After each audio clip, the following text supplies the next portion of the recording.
세탁소에서 빨래나 하던 집딸이 우리 변호사 집안에 들어온 것만으로도 감사해야 해.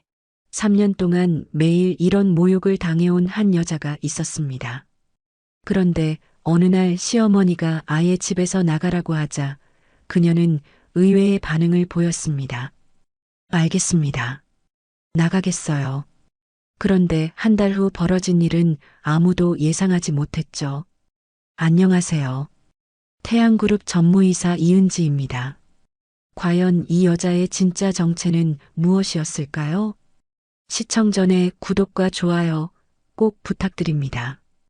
영상 제작에 큰 힘이 됩니다. 세탁소에서 빨래나 하던 집딸이 우리 변호사 집안에 들어온 것만으로도 감사해야 해. 황정숙의 날카로운 목소리가 거실 전체에 울려 퍼졌습니다. 58세의 황정숙은 소파에 다리를 꼬고 앉아 며느리를 차갑게 노려봤죠. 전직 법무법인 파트너답게 위험 있는 외모를 갖고 있었지만 그 속에는 뿌리 깊은 계급의식이 자리 잡고 있었습니다. 어머님, 제가 뭘 잘못했나요? 이은지는 주방에서 설거지를 하던 손을 멈췄습니다. 30세의 이은지에게는 벌써 오늘만으로도 몇 번째인지 셀 수 없는 모욕이었죠. 이미 3년째 반복되는 일상이었습니다. 뭘 잘못했냐고? 내가 여기 있는 것 자체가 잘못이야. 변호사 집안의 세탁소 딸이라니 친구들한테 창피해서 어떻게 말하겠어? 황정숙의 목소리가 더욱 거칠어졌습니다. 오늘은 특히 심했죠. 아침부터 친구들과의 모임에서 며느리 이야기가 나왔던 모양입니다. 너 때문에 우리 집안 체면이 다 깎였다고. 친구들이 뭐라고 하는지 아니? 황정숙은 찻잔을 들며 은지를 위아래로 훑어봤습니다. 마치 상품을 평가하듯 차가운 시선이었죠. 보기에도 촌스럽고 교양도 없고 이런 애가 우리 집 며느리라니 정말 창피해. 은지는 그릇을 정리하는 손에 더욱 힘을 주었습니다. 도자기가 부딪히는 소리가 작게 났습니다. 어머님, 제가 부족한 건 인정하지만 최선을 다하고 있는데요. 부족한 게 아니라 아예 다른 세상 사람이야. 황정숙이 소리를 높였습니다. 우리 태민이가 얼마나 좋은 집안에서 자랐는지 아니? 아버지는 대형 법무법인 파트너였고 나도 법조인이었어. 그런데 세탁소 딸과 결혼하다니. 그때 현관문이 열리며 강태민이 들어왔습니다. 31세 변호사인 남편의 얼굴에는 하루 종일 일한 피로가 역력했죠.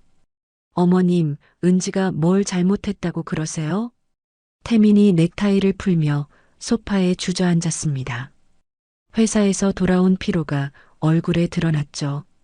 잘못한 게 뭐냐고? 아들아, 너는 정말 답답하다. 황정숙이 한숨을 크게 쉬며 일어났습니다.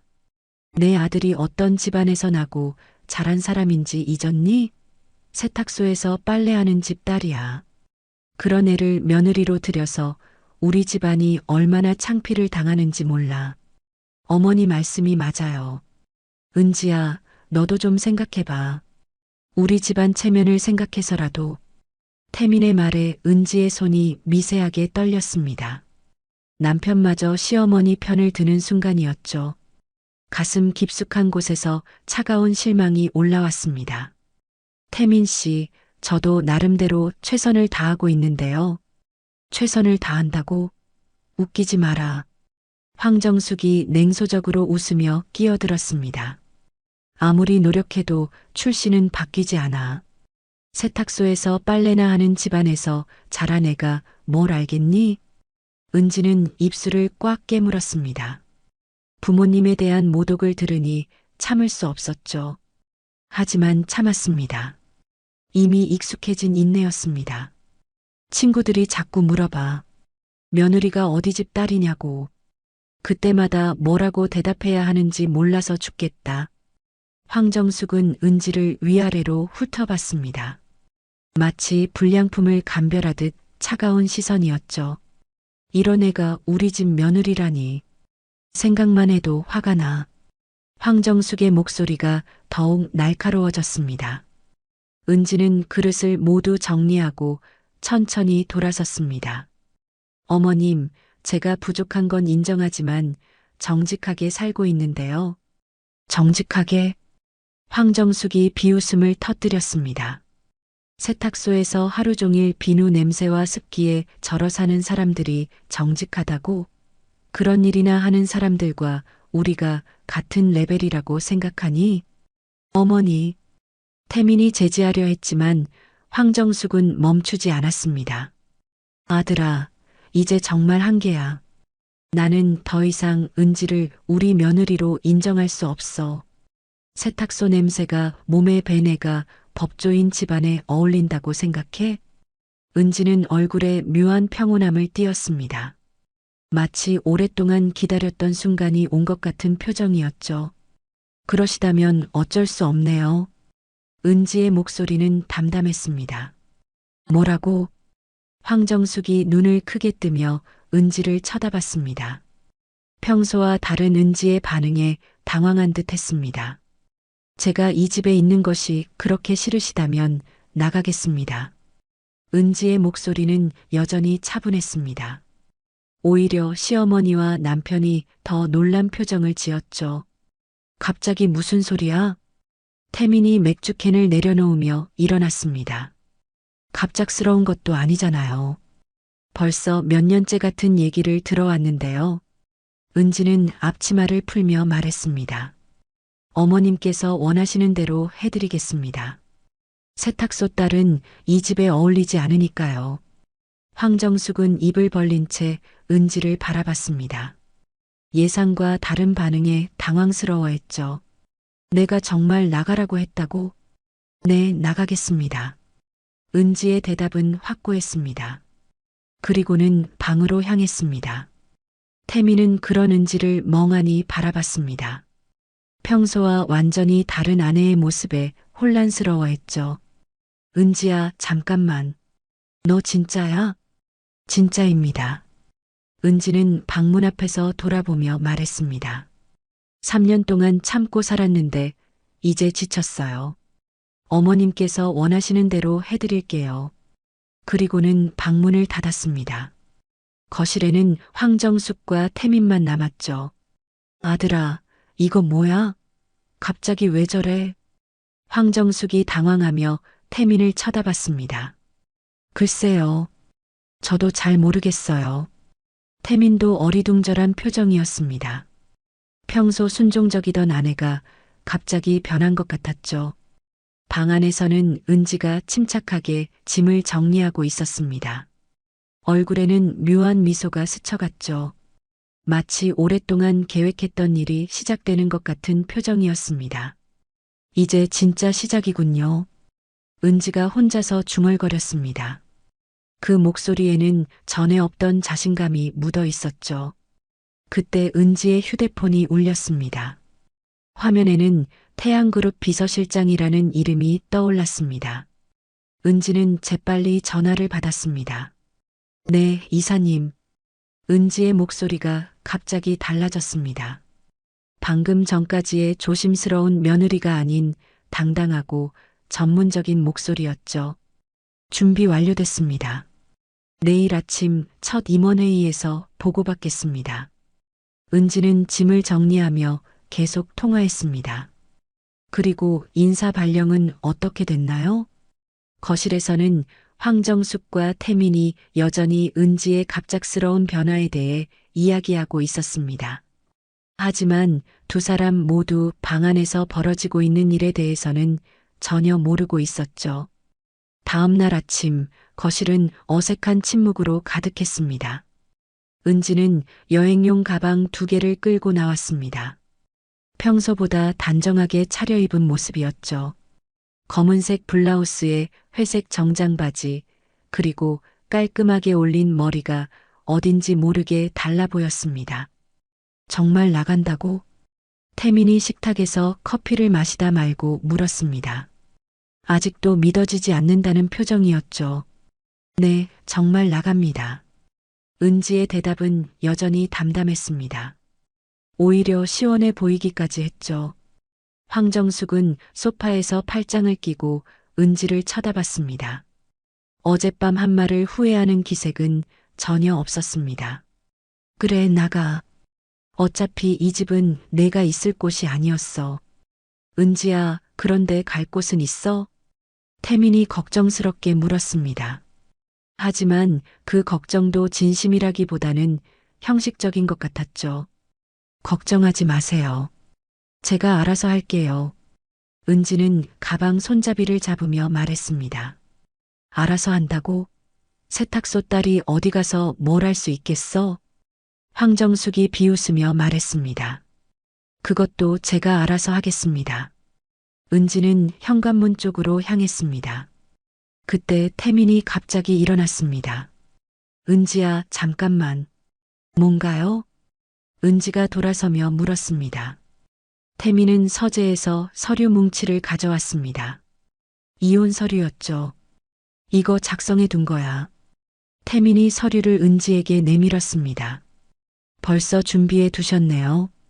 은지는 놀라지도 않았습니다. 오히려 예상했다는 듯 차분히 받아들였죠. 어차피 이렇게 될 거였잖아. 서로에게 좋은 일이야. 태민은 시선을 피하며 말했습니다. 죄책감과 안도감이 뒤섞인 복잡한 표정이었죠. 맞아, 아들아. 이제야 정신 차렸네. 황정숙이 의기양양하게 끼어들었습니다. 드디어 우리 집안에서 저런 애를 떼어낼 수 있게 됐어. 은지는 이혼 서류를 펼쳐봤습니다. 이미 태민의 서명이 되어 있었죠. 언제 작성하신 거예요? 어젯밤에 어머니와 상의해서. 태민의 대답은 솔직했습니다. 어떤 미안함도 없는 목소리였죠. 그렇군요. 은지는 가방에서 펜을 꺼냈습니다. 그리고 주저없이 서명을 했습니다. 이제 자유네요. 태민이 안도의 한숨을 쉬며 말했습니다. 그래, 이제 내가 어디 가서 세탁소를 하든 뭘 하든 상관없어. 우리 집안과는 아무 관계 없으니까. 황정숙이 차갑게 말했습니다. 은지는 서명이 끝난 서류를 태민에게 돌려주었습니다. 잘 지내세요. 그리고는 가방을 끌고 현관문을 열었습니다. 잠깐, 은지야. 태민이 다시 불렀습니다. 아직 뭔가 있어요? 은지가 문턱에서 돌아봤습니다. 그냥 미안해. 태민의 사과는 진심처럼 들렸지만 이미 늦었죠. 괜찮아요. 이게 최선인 것 같아요. 은지는 문을 열고 나가려 했습니다. 그때 황정숙이 마지막으로 한마디 던졌습니다. 나중에 후회하지 마. 우리 같은 집안을 차버린 걸. 후회요? 은지가 문턱에서 멈춰서며 돌아봤습니다. 얼굴에는 미묘한 미소가 있었죠. 전 후회 안 할 것 같은데요. 뭐라고? 황정숙이 눈살을 찌푸렸습니다. 오히려 이제야 진짜 제 인생을 시작할 수 있을 것 같아요. 은지의 목소리에는 이상한 자신감이 묻어났습니다. 무슨 소리야? 너 같은 애가 뭘 할 수 있다고?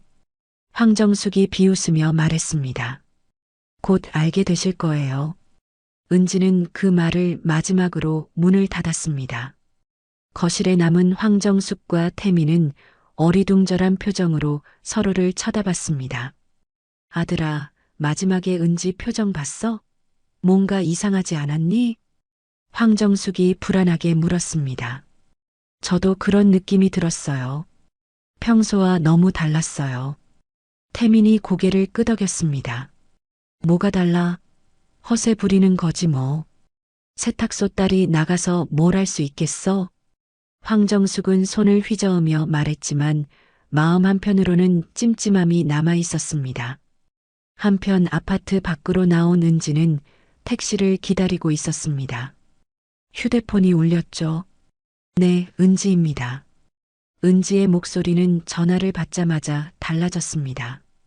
이전의 조심스러운 말투가 아닌 당당하고 자신감 넘치는 목소리였죠. 네, 계획대로 진행됐습니다. 이제 2단계로 넘어가면 될 것 같아요. 전화에서 누군가와 대화하는 은지의 모습은 완전히 다른 사람 같았습니다. 3년이면 충분히 길었죠. 이제 진짜 모습을 보여드릴 때가 된 것 같습니다. 은지가 전화를 끊고 택시에 올랐습니다. 차창 너머로 보이는 아파트를 마지막으로 돌아봤죠. 이제 시작이군요. 은지의 입가에 의미심장한 미소가 번졌습니다. 마치 오랫동안 감춰왔던 가면을 벗어버린 것 같았죠. 기사님, 강남 태양그룹 본사로 가주세요. 은지가 말했습니다. 네, 알겠습니다. 택시 기사가 대답했습니다. 택시가 출발하면서 은지의 모습이 점점 멀어졌습니다. 아파트 안의 황정숙과 태민은 아직도 은지의 마지막 표정에 대해 이야기하고 있었죠. 그런데 진짜 이상했어, 어머니. 마지막에 은지가 웃을 때 말이야. 그냥 허세야, 허세. 쫓겨나면서 체면 세우려는 거지. 황정숙은 그렇게 말했지만 내심 불안함을 감출 수 없었습니다. 하지만 두 사람 모두 아직 모르고 있었죠. 방금 집에서 쫓아낸 여자가 누구인지, 그리고 앞으로 어떤 일이 벌어질지를. 은지를 태운 택시는 강남의 고층 빌딩 사이를 누비며 달려갔습니다. 차창 밖으로 보이는 도시의 풍경이 빠르게 스쳐 지나갔죠. 은지는 조용히 눈을 감고 깊은 숨을 쉬었습니다. 드디어 끝났네요. 은지가 혼자 중얼거렸습니다. 이제 더 이상 숨길 필요가 없었죠. 3년 동안 감춰왔던 진짜 자신을 드러낼 때가 온 것입니다. 택시는 강남 중심가의 50층 초고층 건물 앞에 멈췄습니다. 유리와 철골로 이루어진 현대적인 건물이 햇빛에 반짝였습니다. 태양그룹이라는 거대한 로고가 건물 전면에 빛나고 있었죠. 은지는 가방을 들고 택시에서 내렸습니다. 건물 입구에서 경비원들이 깍듯하게 인사했습니다. 이사님, 안녕하십니까? 경비원들의 인사에 은지가 고개를 끄덕였습니다. 수고하세요. 은지의 목소리는 자연스럽고 당당했습니다. 마치 원래부터 이곳의 주인이었던 것처럼 말이죠. 로비를 지나며 직원들이 하나둘씩 인사했습니다. 이사님, 출근하셨네요. 안녕하세요, 이사님. 은지는 모든 인사에 자연스럽게 응했습니다. 3년 전과는 완전히 다른 모습이었죠. 엘리베이터가 도착하자 은지는 최상층 버튼을 눌렀습니다. 50층 회장실로 향하는 길이었습니다. 엘리베이터 안에서 은지는 거울에 비친 자신의 모습을 봤습니다. 더 이상 숨을 필요가 없는 진짜 자신의 모습이었죠. 엘리베이터 문이 열리자 넓은 비서실이 나타났습니다. 이사님, 어서 오세요. 회장님께서 기다리고 계십니다. 비서가 정중하게 인사했습니다. 할아버지 컨디션은 어떠세요? 괜찮으세요? 어제도 새벽까지 회사 일을 보셨거든요. 은지는 미소를 지으며 회장실 문을 열었습니다. 넓고 고급스러운 회장실 안에서 70대 중반의 노인이 서류를 보고 있었죠. 할아버지 왔어요. 은지가 밝게 인사했습니다. 노인은 고개를 들어 손녀를 바라봤습니다. 그의 눈에는 자랑스러움이 가득했죠. 우리 은지 왔구나. 어떻게 됐니? 할아버지가 서류를 내려놓으며 물었습니다. 실전 경험 완료했습니다. 은지가 의자에 앉으며 답했습니다. 3년 동안 일반인으로 살아보라고 하셨던 과제 말이에요. 그래, 많이 힘들었지? 할아버지의 목소리에는 미안함이 섞여 있었습니다. 괜찮았어요. 덕분에 사람을 제대로 볼 수 있게 됐거든요. 은지의 목소리에는 특별한 감정이 묻어 있었습니다. 그동안 어떤 일이 있었는지 할아버지는 대략 짐작하고 있었죠. 이제 정식으로 회사 일 시작해도 되겠구나? 네, 준비됐어요. 은지가 고개를 끄덕였습니다. 그럼 내일부터 전무이사로 발령 내겠다. 3년간 기다린 보람이 있었으면 좋겠구나. 은지는 창밖을 바라봤습니다. 서울 시내가 한눈에 내려다 보이는 전망이었죠. 할아버지, 한 가지 부탁이 있어요. 뭔데? 며칠 있으면 법무법인에서 우리 회사와 계약하려고 올 거예요. 그때 제가 직접 미팅하고 싶어요. 할아버지가 의미심장하게 웃었습니다. 혹시 아는 곳인가? 네, 아주 잘 아는 곳이에요. 은지의 목소리에는 차가운 기대감이 묻어 있었습니다. 알겠다. 내가 알아서 해라. 감사해요, 할아버지. 은지가 일어서며 인사했습니다. 이제 정말 시작이었죠. 비서실로 나온 은지에게 비서가 다가왔습니다. 이사님, 강태민 변호사가 속한 법무법인에서 미팅 요청이 왔습니다. 은지의 입가에 미소가 번졌습니다. 예정보다 빠르네요. 언제로 잡혔나요? 다음 주 금요일 오전 10시입니다. 좋습니다. 큰 회의실로 준비해 주세요. 은지가 지시했습니다. 그리고 참석자는 저 혼자면 됩니다. 네, 알겠습니다. 비서가 메모를 하며 답했습니다. 은지는 자신의 사무실로 향했습니다. 전무이사 이은지라는 명패가 붙은 넓은 사무실이었죠. 책상에 앉아 서울 시내를 내려다보며 은지는 생각에 잠겼습니다. 3년 동안 참고 견뎌온 모든 모욕과 멸시가 떠올랐죠. 곧 모든 것에 대한 대가를 치르게 될 것입니다. 은지가 혼자 중얼거렸습니다. 한편 집에서는 황정숙과 태민이 여전히 불안해하고 있었습니다. 정말 이상했어, 아들아. 은지가 나갈 때 표정이. 어머니, 그냥 허세였을 거예요. 쫓겨나는 상황에서 체면이라도 세우려고 한 거죠.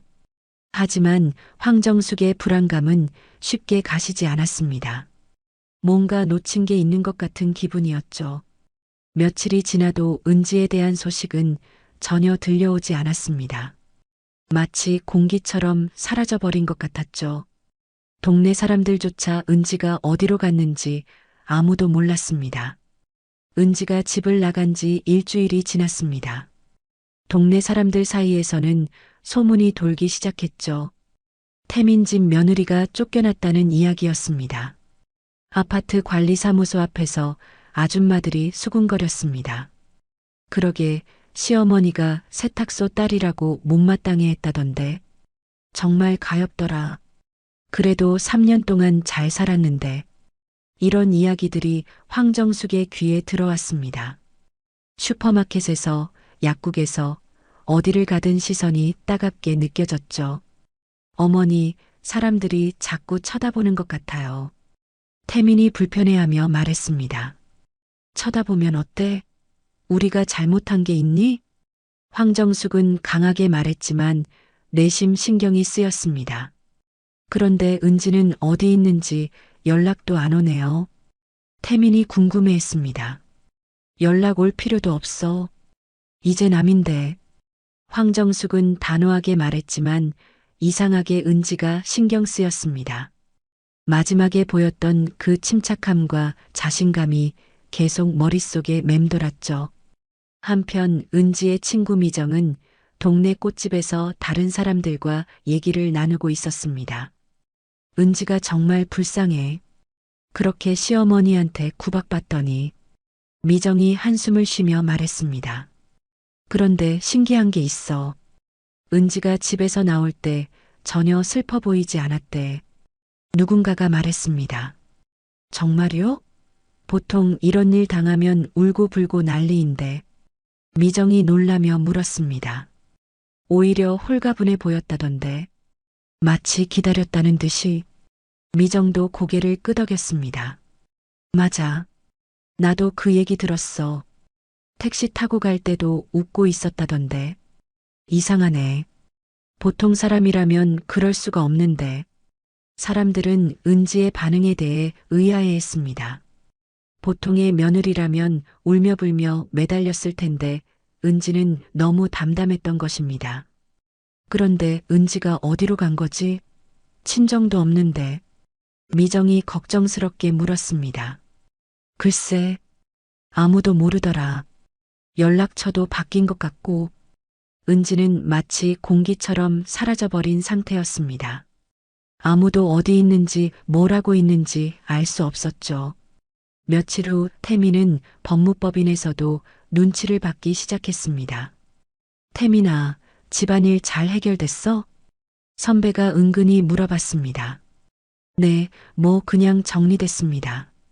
태민은 애매하게 대답했습니다. 부인이 갑자기 나갔다던데 좀 이상하지 않아? 동료들도 하나둘씩 관심을 보이기 시작했습니다. 그냥 개인적인 사정이 있어서요. 태민은 더 이상 말하고 싶지 않았습니다. 하지만 사람들의 시선은 여전히 따가웠죠. 집에 돌아온 태민은 황정숙에게 말했습니다. 어머니, 사람들이 너무 많이 물어봐요. 좀 부담스러워요. 부담스러우면 어때? 우리가 옳은 일한 거야. 황정숙은 여전히 강경했습니다. 그런데 정말 이상해요. 은지가 연락 한 번 안 온다는 게 태민이 의아해했습니다. 연락 올 필요 없다니까. 이제 남이야 남. 하지만 황정숙도 속으로는 궁금했습니다. 은지가 어떻게 지내고 있는지, 정말 괜찮은지. 그런데 그 순간 현관 초인종이 울렸습니다. 누구지? 태민이 인터폰을 확인해 봤습니다. 아, 미정 씨네. 은지 친구인 미정이 찾아온 거였습니다. 들어와. 황정숙이 문을 열어줬습니다. 안녕하세요. 잠깐 여쭤볼 게 있어서 왔어요. 미정은 어색하게 인사했습니다. 은지 얘기인가? 황정숙이 직설적으로 물었습니다. 네. 연락이 안 되거든요. 어디 있는지 아세요? 미정이 조심스럽게 물었습니다. 우리가 왜 알아? 이제 상관없는 사이야. 황정숙의 답변은 차가웠습니다. 그래도 3년 동안 가족이었는데 안부는 궁금하지 않으세요? 미정이 조심스럽게 물었습니다. 궁금하지 않아. 세탁소 딸이 어디 가서 뭐 하든 상관없어. 황정숙의 목소리에는 여전히 차가움이 있었습니다. 미정은 한숨을 쉬며 일어났습니다. 알겠어요. 그럼 실례하겠습니다. 미정이 나가고 난 후 거실에는 다시 침묵이 흘렀습니다. 어머니, 정말 은지가 어떻게 지내는지 궁금하지 않으세요? 태민이 조심스럽게 물었습니다. 궁금하지 않다니까. 그런 애한테 신경 쓸 시간에 너 재혼할 생각이나 해. 황정숙은 단호하게 말했지만 마음 한편으로는 계속 은지가 신경 쓰였습니다. 특히 마지막에 보였던 그 미소와 자신감 있는 모습이 자꾸 떠올랐죠. 분명히 평소와는 다른 뭔가가 있었는데 그게 뭔지 알 수 없어서 더 신경 쓰였습니다. 하지만 황정숙은 그런 마음을 드러내지 않으려 했습니다. 자신이 옳은 일을 했다고 계속 되뇌며 은지에 대한 생각을 지우려 노력했죠. 그러나 동네 사람들의 시선과 수군거림은 계속되었고 은지가 침착했던 마지막 모습은 황정숙과 태민의 마음을 계속 불안하게 만들었습니다. 그날 밤 황정숙은 잠자리에 누워서도 계속 은지의 마지막 모습을 떠올렸습니다. 곧 알게 되실 거예요. 라고 했던 그 말이 계속 귓가에 맴돌았죠. 설마 뭔가 계획이라도 있었나? 황정숙은 고개를 저었습니다. 세탁소 딸이 무슨 계획을 세울 수 있겠어? 그냥 허세였을 거야. 하지만 아무리 생각해도 은지의 마지막 표정은 허세로 보이지 않았습니다. 너무나 확신에 차 있었고 마치 모든 것을 계획하고 있었던 것처럼 보였죠. 황정숙은 잠을 이루지 못하고 뒤척였습니다. 처음으로 자신의 판단이 틀렸을지도 모른다는 불안감이 스멀스멀 올라왔습니다. 한 달이 흘렀습니다. 태민이 다니는 대형 법무법인에 큰 소식이 전해졌습니다. 여러분, 중요한 발표가 있겠습니다. 회의실에서 김 대표가 변호사들을 불러 모았습니다. 이번에 태양그룹과 대형 법무자문 계약을 진행하게 됐습니다. 변호사들 사이에서 웅성거림이 일어났습니다. 규모가 얼마나 되는데요? 태민이 손을 들고 물었습니다. 총 계약 규모가 500억 원입니다. 우리 법무법인 역사상 최대 계약이 될 거예요. 김 대표의 설명에 모든 변호사들이 흥분했습니다. 이 계약만 성사되면 우리 법무법인이 국내 최고 기업 법무 전문 업체로 자리매김하게 됩니다. 당연히 관련 변호사들에게는 특별한 인센티브와 승진 기회가 주어질 거고요. 태민의 눈이 반짝였습니다. 이런 기회를 놓칠 수 없었죠. 그런데 문제가 있습니다. 경쟁 법무법인들도 만만치 않아요. 특히 김앤장과 광장이 강력한 라이벌이 될 거예요. 김 대표가 걱정스럽게 말했습니다. 우리가 이길 수 있을까요? 변호사 중 한 명이 걱정스럽게 물었습니다. 가능성은 있습니다. 하지만 무엇보다 그룹과의 관계가 중요할 거예요. 그 그룹 담당자가 누구인데요? 태민이 궁금해했습니다. 태양그룹 전무이사입니다. 최근에 임명된 젊은 임원이라는 소문이 있어요. 김 대표가 설명했습니다. 법무법인 전체가 들썩이기 시작했습니다. 모든 변호사들이 이 프로젝트에 매달리기 시작했죠. 태민은 집에 돌아와서 황정숙에게 이 소식을 전했습니다. 어머니, 정말 큰 기회가 왔어요. 무슨 일인데 그렇게 흥분해? 황정숙이 궁금해했습니다. 500억짜리 계약이요. 이거 따내면 제가 승진은 물론이고 보너스도 엄청날 거예요. 태민의 목소리에는 흥분이 가득했습니다. 정말? 그럼 우리도 이제 좀 여유로워지겠네. 황정숙도 기대에 찼습니다. 네. 이 계약만 성사시키면 아파트도 더 큰 곳으로 이사할 수 있을 거예요. 태민은 벌써 성공한 기분이었습니다. 그런데 경쟁이 치열할 것 같은데. 황정숙이 걱정스럽게 물었습니다. 물론이죠. 하지만 저도 이 분야에서는 나름 경험이 있잖아요. 충분히 이길 수 있을 거예요.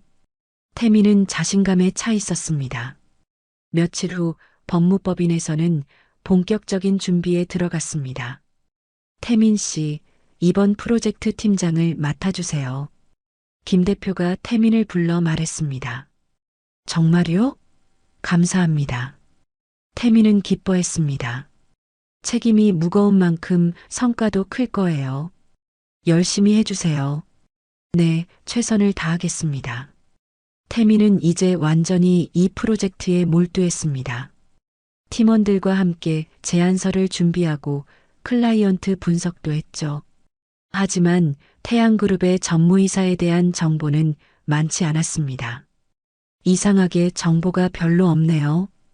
팀원 중 한 명이 말했습니다. 젊은 임원이라서 그런 것 같아요. 아직 언론에 많이 노출되지 않았나 봐요. 태민이 추측했습니다.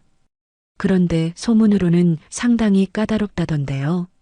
네, 그리고 해외에서 경영학을 공부했다고 하더라고요. 태민은 더욱 열심히 준비했습니다. 밤늦도록 제안서를 다듬고 프레젠테이션 자료도 완벽하게 만들었죠. 집에서도 계속 일 이야기만 했습니다. 어머니, 이번 계약만 성사되면 정말 우리 인생이 바뀔 거예요. 그래, 아들아. 꼭 성공해야 해. 황정숙도 간절했습니다. 근데 은지가 없어서 다행이에요. 그런 애가 있었다면 클라이언트 앞에서 얼마나 창피했을지. 황정숙이 또다시 은지를 언급했습니다. 맞아요. 이제 마음 편하게 일할 수 있어서 좋아요. 태민도 동조했지만 가끔 은지가 생각났습니다. 어떻게 지내고 있을지, 괜찮은지. 하지만 그런 생각을 금세 떨쳐버렸습니다. 지금은 이 중요한 계약에만 집중해야 했으니까요. 드디어 계약 미팅 날짜가 정해졌습니다. 다음 주 금요일 태양그룹 본사에서 최종 프레젠테이션이 있을 예정입니다. 김 대표가 발표했습니다. 장소는 어디인가요? 태민이 물었습니다. 강남 태양그룹 본사입니다. 50층 건물이더라고요. 모든 변호사들이 긴장하기 시작했습니다. 이제 정말 중요한 순간이 다가오고 있었죠. 태민은 집에 돌아와서 황정숙에게 말했습니다. 어머니, 드디어 다음 주에 운명의 날이에요. 떨리겠다. 그런데 꼭 성공할 수 있을 거야. 황정숙이 격려했습니다. 네, 저도 그렇게 생각해요. 이렇게 열심히 준비했는데 안 될 리가 없죠. 태민은 자신감에 차 있었습니다. 하지만 그는 아직 모르고 있었습니다. 며칠 후 그 회사에서 누구를 만나게 될지를. 드디어 운명의 금요일이 왔습니다. 태민은 평소보다 일찍 일어나서 정장을 차려입었습니다. 어머니, 다녀오겠어요. 태민이 넥타이를 매며 말했습니다. 꼭 성공하고 와. 우리 인생이 바뀌는 날이야. 황정숙이 아들을 격려했습니다. 네, 걱정 마세요.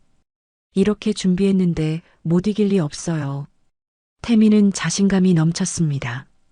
법무법인에서도 모든 변호사들이 긴장한 분위기였습니다. 태민 씨, 준비 다 됐죠? 김 대표가 확인했습니다. 네, 완벽합니다. 프레젠테이션 자료도 마지막으로 점검했고요. 그럼 출발합시다. 늦으면 안 되니까. 법무법인 팀이 태양그룹 본사로 향했습니다. 고급 승용차 안에서 태민은 마지막으로 자료를 점검했습니다. 강남에 도착하자 50층 높이의 유리 건물이 눈에 들어왔습니다. 로비의 웅장함에 모든 팀원들이 감탄했죠. 역시 대기업이네요. 팀원 중 한 명이 말했습니다. 클라이언트 수준을 알 수 있어요. 역시 성장하는 그룹이군요. 태민도 긴장되면서도 기대됐습니다. 안내 직원이 왔습니다. 법무법인에서 오셨나요? 네, 맞습니다. 35층 회의실로 안내해 드리겠습니다. 엘리베이터를 타고 35층에 올라갔습니다. 복도를 걸으면서도 회사의 현대적인 분위기가 느껴졌죠. 이런 곳에서 미팅을 하다니 정말 대단한 회사군요. 김 대표가 감탄했습니다. 회의실 앞에 도착했습니다. 문 옆에는 법무자문 계약 미팅이라는 안내판이 붙어 있었죠. 준비되셨나요? 안내 직원이 문을 열려고 했습니다. 네, 준비됐습니다. 태민이 답했습니다. 문이 열리자 넓고 현대적인 회의실이 나타났습니다. 한쪽 끝에는 대형 스크린이 있었고 긴 회의 테이블이 놓여 있었죠. 그런데 회의실 안에는 아직 아무도 없었습니다. 클라이언트는 언제 오시나요? 태민이 안내 직원에게 물었습니다. 곧 오실 예정입니다. 잠시만 기다려주세요. 법무법인 팀은 테이블 한쪽에 자리를 잡고 앉았습니다. 태민은 프레젠테이션 자료를 다시 한번 점검했죠. 정말 떨리네요. 팀원 중 한 명이 중얼거렸습니다. 떨지 마세요. 우리가 최고로 준비했잖아요. 태민이 팀원들을 격려했습니다. 그때 회의실 문이 다시 열렸습니다. 정장을 입은 여성이 들어왔죠. 우아한 검은색 슈트에 하이힐을 신고 머리는 단정하게 올려 묶었습니다. 안녕하세요. 태양그룹 전무이사 이은지입니다. 여성이 자연스럽게 인사했습니다. 태민의 얼굴이 순간 굳었습니다. 그 목소리, 그 얼굴이 너무나 익숙했죠. 은지. 태민이 믿을 수 없다는 표정으로 중얼거렸습니다. 김 대표와 다른 팀원들은 태민의 반응을 이상하게 여겼습니다. 태민 씨 아세요? 김 대표가 조심스럽게 물었습니다.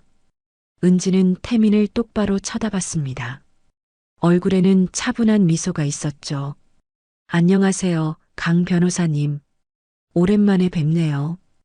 은지의 목소리는 한 달 전과 완전히 달랐습니다. 당당하고 자신감에 차 있었죠. 너가 왜 여기에? 태민이 당황해서 말을 더듬었습니다. 일 때문이죠.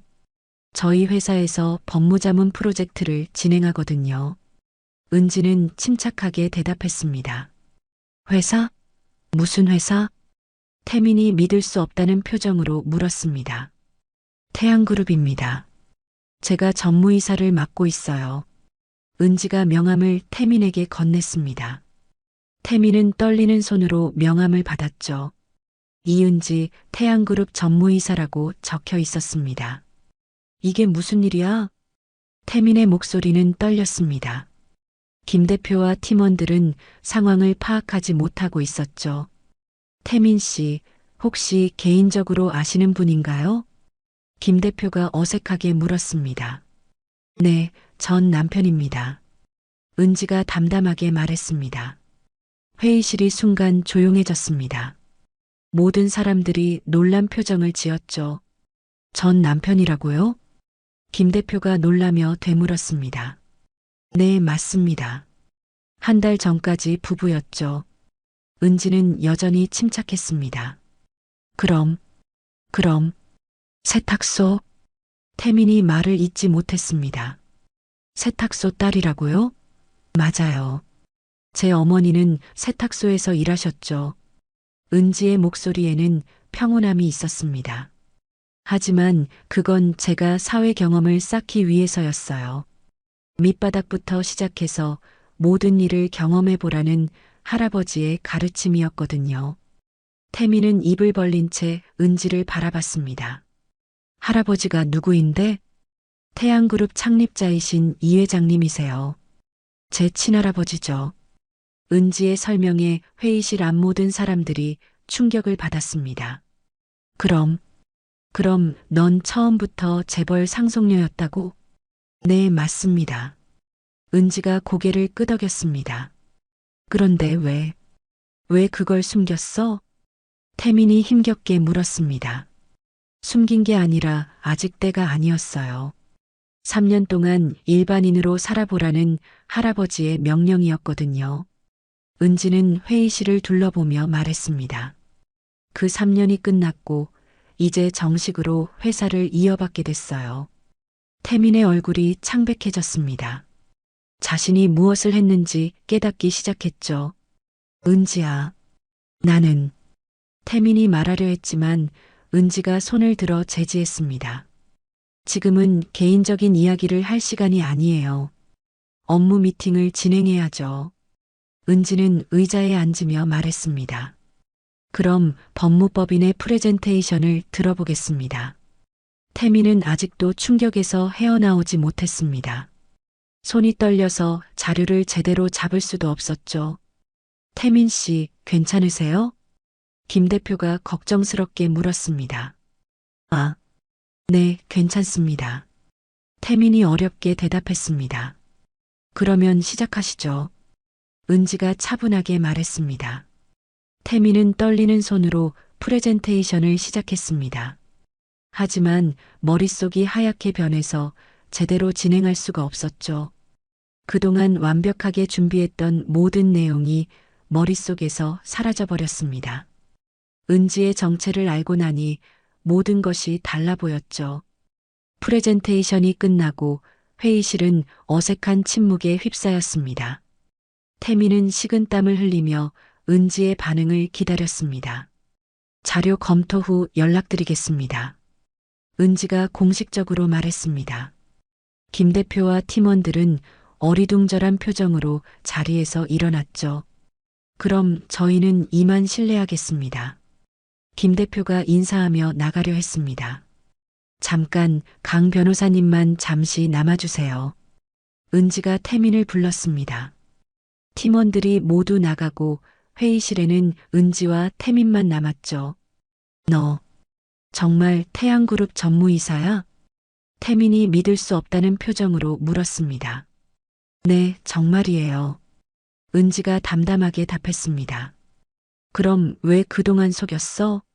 왜 세탁소 딸인 척했어? 속인 게 아니에요. 어머니는 정말 세탁소에서 일하셨거든요. 은지가 설명하기 시작했습니다. 할아버지께서 후계자 교육의 일환으로 3년 동안 일반인으로 살아보라고 하셨어요. 그래서 어머니와 함께 평범한 생활을 했던 거예요. 태민은 머리를 감쌌습니다. 그럼 우리가 널 세탁소 딸이라고 무시하고 내쫓았다는 거야? 네, 무시하고 내쫓았죠. 은지의 목소리에는 감정이 없었습니다. 은지야, 미안해. 정말 미안해. 태민이 고개를 숙이며 사과했습니다. 미안하다고요? 3년 동안 어머님과 함께 저를 집사람 취급하지 않고. 은지의 목소리가 차갑게 변했습니다. 그때는 정말 몰랐어. 몰랐다고요? 사랑한다면서 아내의 출신을 그렇게 부끄러워했어요? 은지가 태민을 똑바로 쳐다봤습니다. 태민은 할 말이 없었죠. 저를 내쫓던 그 손으로 이제 계약을 부탁하러 오게 될 줄은 몰랐겠죠. 은지의 말에 태민이 고개를 들었습니다. 은지야, 우리 다시 시작할 수 없을까? 태민이 간절하게 말했습니다. 다시 시작이라고요? 은지가 비웃음을 터뜨렸습니다. 사랑해서 결혼한 게 아니었잖아요. 그냥 편한 상대였으니까 결혼했던 거죠. 그건 제가 재벌 상속녀라는 걸 알았으니까 다시 시작하자는 거잖아요. 은지의 말이 날카로웠습니다. 태민은 부정하고 싶었지만 할 수 없었습니다. 실제로 그런 마음이 있었으니까요. 어머님도 마찬가지겠죠. 세탁소 딸이라고 무시하던 분이 갑자기 며느리로 받아주시겠어요? 은지가 냉소적으로 말했습니다. 은지야, 정말 미안해. 우리가 잘못했어. 태민이 무릎을 꿇으려 했습니다. 일어서세요. 지금 그런 거 하지 마세요. 은지가 차갑게 말했습니다. 이제 우리는 사업상 관계일 뿐이에요. 개인적인 감정은 접어두시죠. 은지가 자리에서 일어났습니다. 계약건은 며칠 후에 연락드릴게요. 검토해봐야 하니까요. 태민은 절망적인 표정으로 은지를 바라봤습니다. 은지야, 이제 은지 전무라고 불러주세요. 은지가 단호하게 말하며 회의실을 나갔습니다. 태민은 혼자 남아서 머리를 쥐어뜯었죠. 자신이 얼마나 큰 실수를 했는지 깨닫기 시작했습니다. 그날 저녁 태민이 황정숙에게 전화했습니다. 어머니, 지금 당장 태양그룹으로 오세요. 무슨 일인데 그렇게 급해? 은지 때문입니다. 은지가 뭐 어떻다고?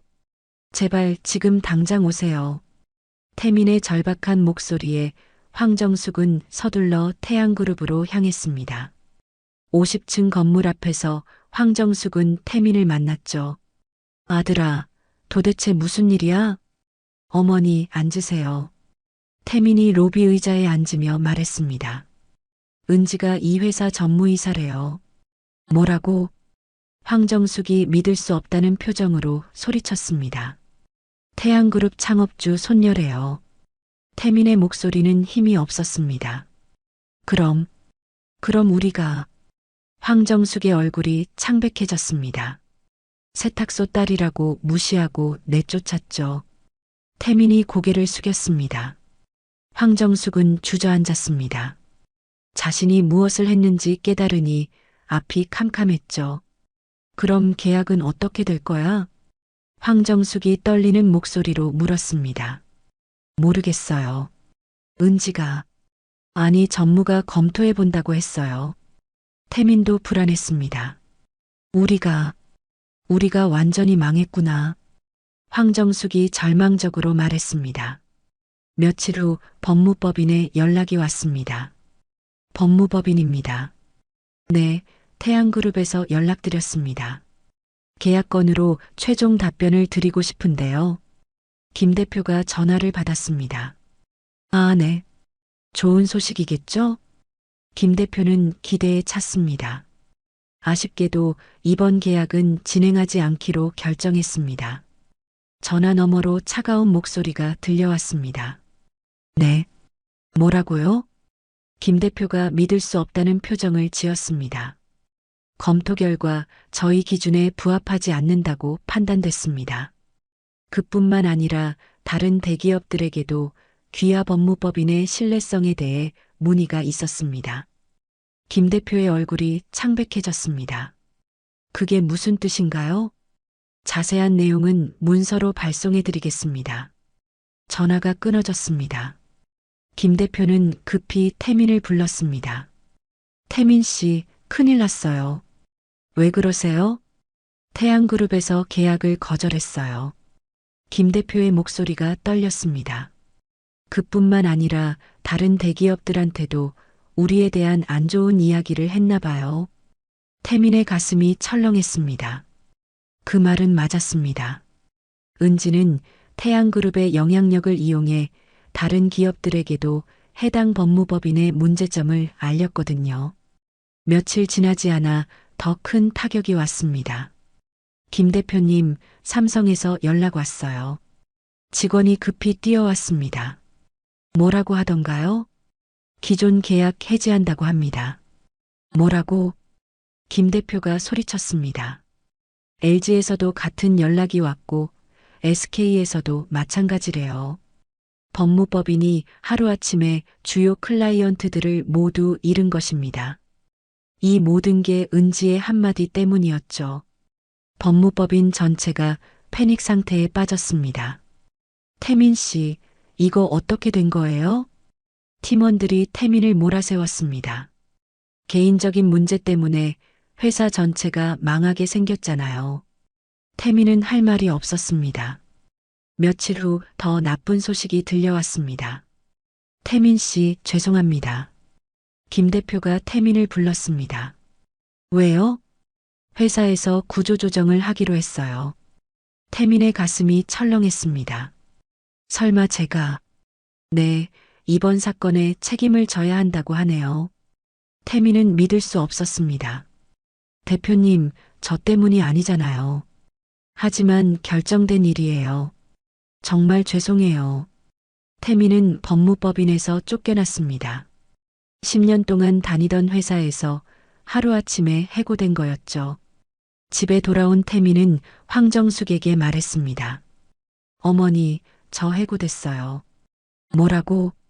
황정숙이 믿을 수 없다는 표정을 지었습니다. 네, 은지 때문에 회사 전체가 망했어요. 황정숙은 주저앉았습니다. 우리가 뭘 그래야? 후회해도 이미 늦었습니다. 한편 은지는 태양그룹 전무이사실에서 여유롭게 커피를 마시고 있었습니다.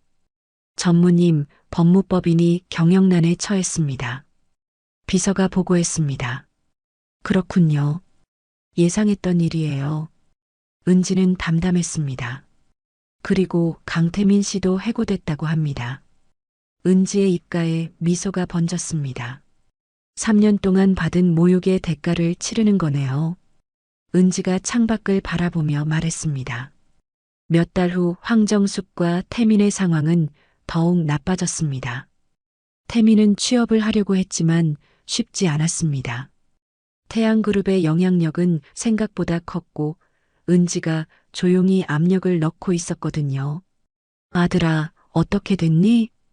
황정숙이 불안하게 물었습니다. 또 떨어졌어요. 면접까지 봤는데 갑자기 연락이 안 와요. 태민은 지쳐 있었습니다. 은지가, 아니 전무가 우리를 계속 방해하는 것 같아요. 황정숙의 목소리에는 두려움이 있었습니다.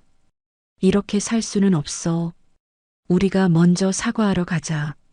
황정숙이 결심을 굳혔습니다. 어머니, 이미 늦었어요.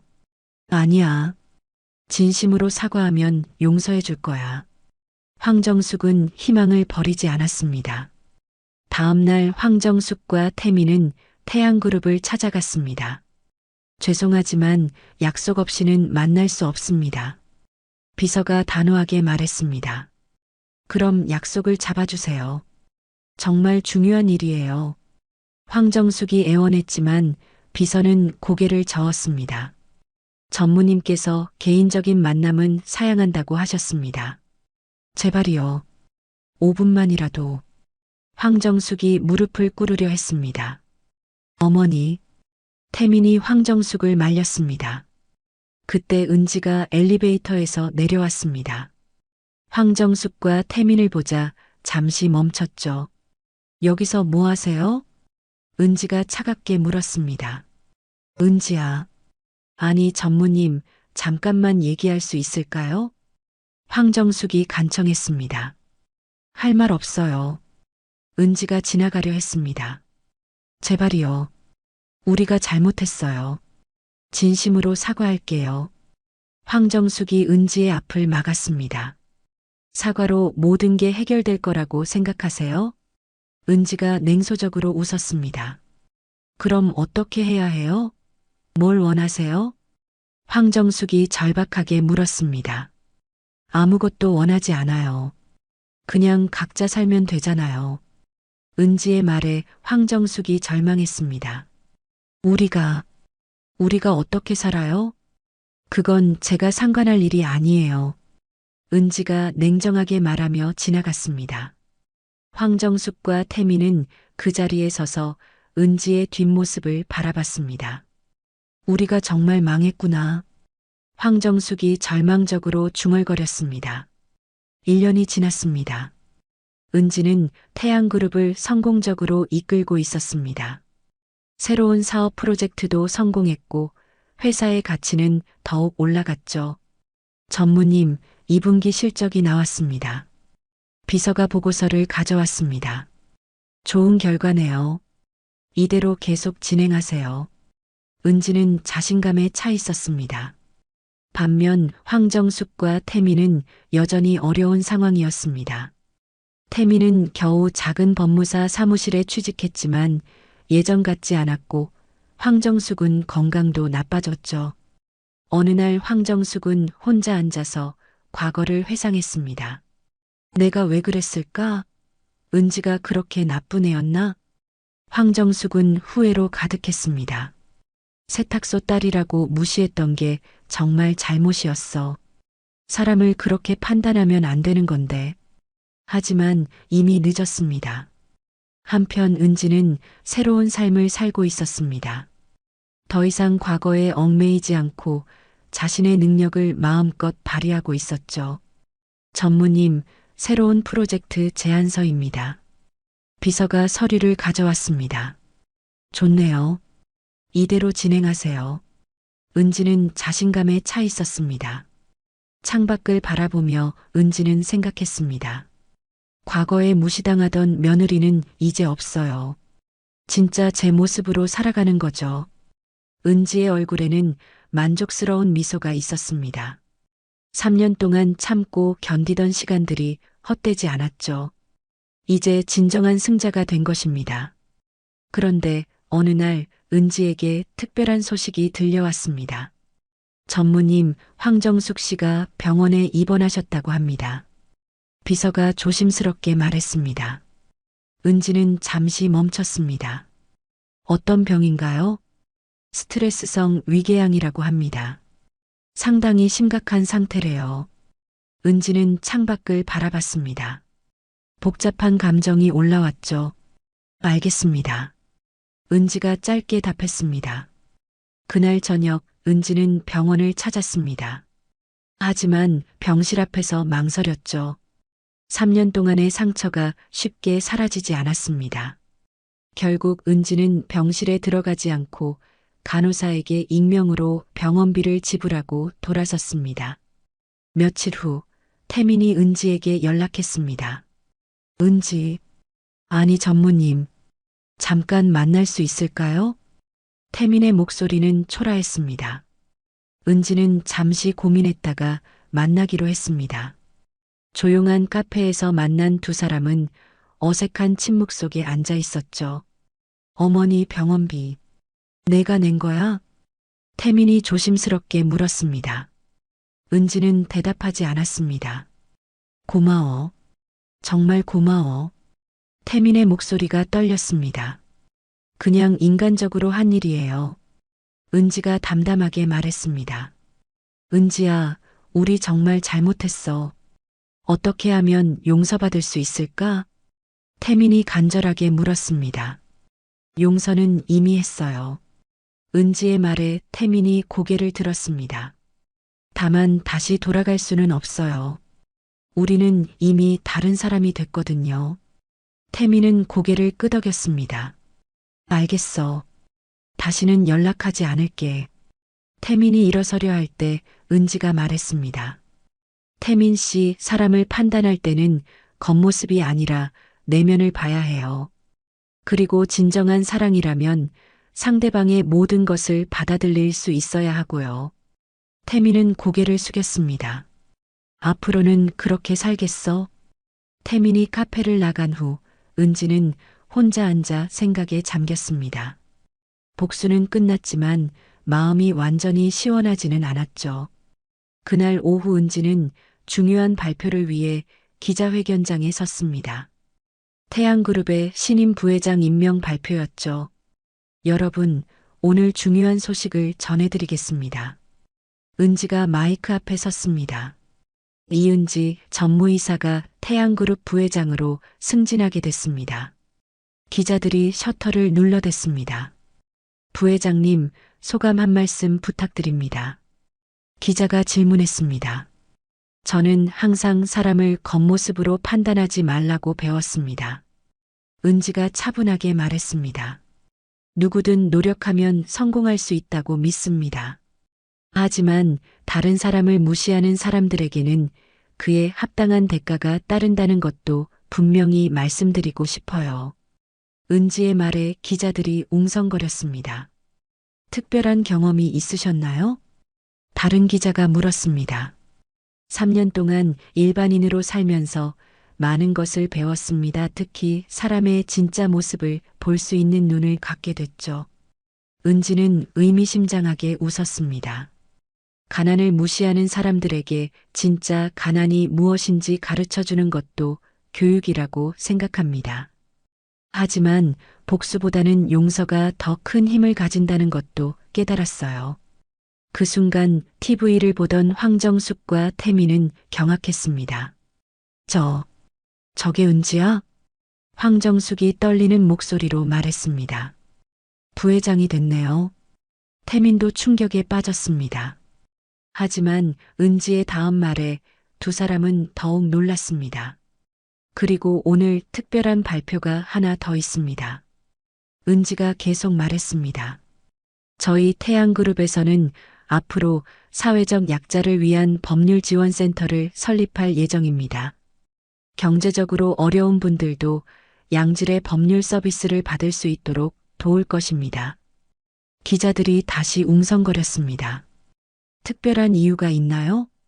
모든 사람은 출신이나 경제력에 관계없이 평등한 대우를 받을 권리가 있습니다. 제가 직접 경험한 차별이 다른 분들에게는 일어나지 않았으면 하는 마음입니다. 한편 기자회견을 마친 은지는 회장실로 올라갔습니다. 할아버지가 기다리고 있었죠. 수고했다, 은지야. 할아버지가 미소를 지었습니다. 할아버지 덕분이에요. 3년간의 시련이 저를 더 강하게 만들어줬어요. 은지가 감사의 인사를 했습니다. 이제 정말 우리 그룹을 이끌어갈 준비가 됐구나. 네, 누구도 무시할 수 없는 리더가 되겠습니다. 하지만 동시에 따뜻한 마음을 잃지 않는 사람이 되고 싶어요. 은지의 목소리에는 확신과 함께 온화함이 담겨 있었습니다. 며칠 후 놀라운 소식이 전해졌습니다. 은지가 설립한 법률지원센터의 첫 번째 변호사로 태민이 선정된 것입니다. 태민은 믿을 수 없다는 표정으로 은지를 찾아갔습니다. 왜 나를? 태민이 떨리는 목소리로 물었습니다. 실력이 있으니까요. 그리고 이제는 진짜 사람들을 도우려는 마음이 생겼잖아요. 은지가 담담하게 답했습니다. 고마워, 은지야. 정말 고마워. 태민의 눈에 눈물이 맺혔습니다. 대신 조건이 있어요. 은지가 말했습니다. 뭐든지 할게. 앞으로는 사람을 외모나 출신으로 판단하지 마세요. 그리고 진정으로 어려운 사람들을 도와주세요. 알겠어. 꼭 그렇게 할게. 태민이 고개를 끄덕였습니다. 한편 황정숙은 병원에서 퇴원한 후 완전히 변한 모습이었습니다. 과거의 오만함은 사라지고 겸손해진 모습이었죠. 어느 날 황정숙이 은지에게 편지를 보냈습니다. 은지에게 정말 늦은 사과이지만 진심으로 미안하다는 말을 전하고 싶습니다. 당신을 세탁소 딸이라고 무시했던 제가 얼마나 어리석었는지 이제야 깨닫습니다. 사람의 가치는 출신이 아니라 인격에 있다는 것을 당신을 통해 배웠습니다. 병원비까지 대주신 당신의 마음씨에 고개가 숙여집니다. 앞으로는 제가 달라지겠습니다. 다른 사람을 함부로 판단하지 않고 겸손하게 살겠습니다. 당신의 성공을 진심으로 축하합니다. 황정숙 올림. 편지를 읽은 은지는 잠시 눈을 감았습니다. 마음 한구석에 남아있던 응어리가 조금씩 풀리는 기분이었죠. 1년 후 은지는 뜻밖의 소식을 들었습니다. 법률지원센터에서 일하는 태민이 진심으로 변했다는 이야기였습니다. 이사님, 강태민 변호사가 정말 열심히 일해요. 직원이 보고했습니다. 어려운 사람들을 위해 밤늦게까지 일하고 무료 변론도 마다하지 않아요. 완전히 다른 사람이 된 것 같아요. 은지는 미소를 지었습니다. 사람은 정말 변할 수 있다는 것을 보여주는 사례였죠. 그리고 또 다른 소식도 있었습니다. 황정숙이 동네에서 봉사활동을 시작했다는 것이었습니다. 세탁소를 운영하는 어려운 가정들을 도와주고 젊은 며느리들에게는 따뜻한 조언을 해준다고 했습니다. 어느 봄날 은지는 우연히 공원에서 황정숙을 만났습니다. 황정숙은 혼자 벤치에 앉아 비둘기에게 먹이를 주고 있었죠. 어머님, 은지가 조심스럽게 다가갔습니다. 황정숙은 고개를 들어 은지를 봤습니다. 예전의 차가운 시선이 아니라 따뜻한 미소였습니다. 은지야. 아니, 부회장님. 황정숙이 일어서려 했지만 은지가 막았습니다. 그냥 앉아 계세요. 은지가 황정숙 옆에 앉았습니다. 편지 잘 받았어요. 정말 미안했어, 은지야. 내가 얼마나 어리석었는지. 황정숙의 목소리가 떨렸습니다. 이제 그런 이야기는 하지 마세요. 다 지난 일이에요. 은지가 온화하게 말했습니다. 내가 이렇게 성공하는 걸 보니 자랑스럽기도 하고 한편으로는 부끄럽기도 해. 황정숙이 솔직하게 말했습니다. 사람은 누구나 실수할 수 있어요. 중요한 건 그 실수에서 배우는 거죠. 은지의 말에 황정숙이 고개를 끄덕였습니다. 내가 정말 대단한 사람이었구나. 나는 이제야 알았어. 두 사람은 잠시 침묵 속에서 공원의 풍경을 바라봤습니다. 어머님, 앞으로도 건강하게 지내세요. 은지가 일어서며 말했습니다. 너도 행복하게 살아라, 은지야. 황정숙이 진심으로 말했습니다. 몇 달 후 은지에게 특별한 일이 생겼습니다. 대학 동창인 김민수와 다시 만나게 된 것입니다. 김민수는 NGO에서 일하는 따뜻한 마음을 가진 사람이었죠. 은지의 과거를 모두 알고도 그는 은지의 인격과 마음을 사랑한다고 했습니다. 당신의 과거가 어떻든 상관없어요. 지금의 당신이 좋아요. 김민수의 진심 어린 고백에 은지는 감동했습니다. 1년 후 은지는 아름다운 결혼식을 올렸습니다. 하객석에는 태민과 황정숙도 앉아 있었죠. 그들은 진심으로 은지의 행복을 축하했습니다. 결혼식에서 은지는 이렇게 말했습니다. 사랑은 조건이 아닙니다. 진정한 사랑은 상대방의 모든 것을 있는 그대로 받아들이는 것이에요. 그리고 서로를 존중하고 지지해 주는 것입니다. 결혼식이 끝난 후 태민이 은지에게 다가왔습니다. 정말 축하해, 은지야. 행복해야 해. 고마워요. 태민 씨도 좋은 사람 만나서 행복하세요. 은지가 미소를 지으며 답했습니다. 황정숙도 은지에게 인사했습니다. 고마워, 은지야. 내가 우리를 용서해줘서 우리 모두 새로운 시작이에요. 은지가 따뜻하게 말했습니다. 저녁 늦게 신혼여행을 떠나기 전 은지는 사무실에서 마지막 업무를 정리했습니다.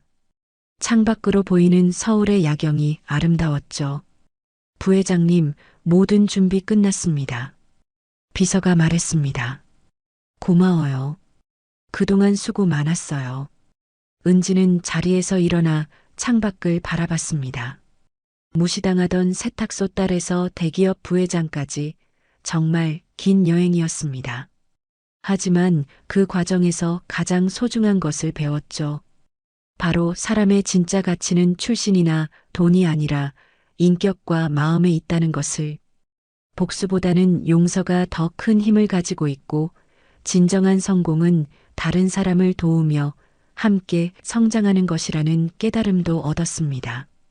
은지는 가방을 들고 사무실을 나섰습니다. 새로운 인생이 시작되는 순간이었죠. 차 안에서 남편 김민수가 기다리고 있었습니다. 다 끝났어요? 네, 이제 정말 새로운 시작이에요. 은지가 행복한 미소를 지으며 답했습니다. 차가 출발하면서 태양그룹 건물이 점점 멀어졌습니다. 하지만 은지의 마음은 무겁지 않았습니다. 오히려 홀가분했죠. 과거의 상처를 딛고 일어서서 더 큰 사람이 될 수 있었고, 무엇보다 진정한 사랑을 찾을 수 있었으니까요. 그리고 태민과 황정숙도 변화할 수 있다는 것을 보여주었습니다. 사람은 언제든 달라질 수 있고, 실수를 인정하고 반성한다면 새로운 기회를 얻을 수 있다는 희망적인 메시지를 전했죠. 3년 동안 세탁소 딸로 살았던 시간, 모욕과 차별을 받았던 경험들이 결국 은지를 더 강하고 지혜로운 사람으로 만들어 주었습니다. 이제 은지는 자신의 이야기를 통해 세상에 메시지를 전하고 싶었습니다. 사람을 겉모습으로 판단하지 말고 진정한 인격을 보라고. 그리고 사랑은 조건이 아니라 상대방을 있는 그대로 받아들이는 것이라고. 세탁소 딸이라고 무시당했던 여자는 이제 수천억 대기업의 부회장이 되어 진정한 성공과 행복을 모두 얻었습니다. 하지만 그보다 더 소중한 것은 용서하는 마음과 사랑하는 능력을 배웠다는 것이었죠. 이것이 바로 진정한 승리였습니다.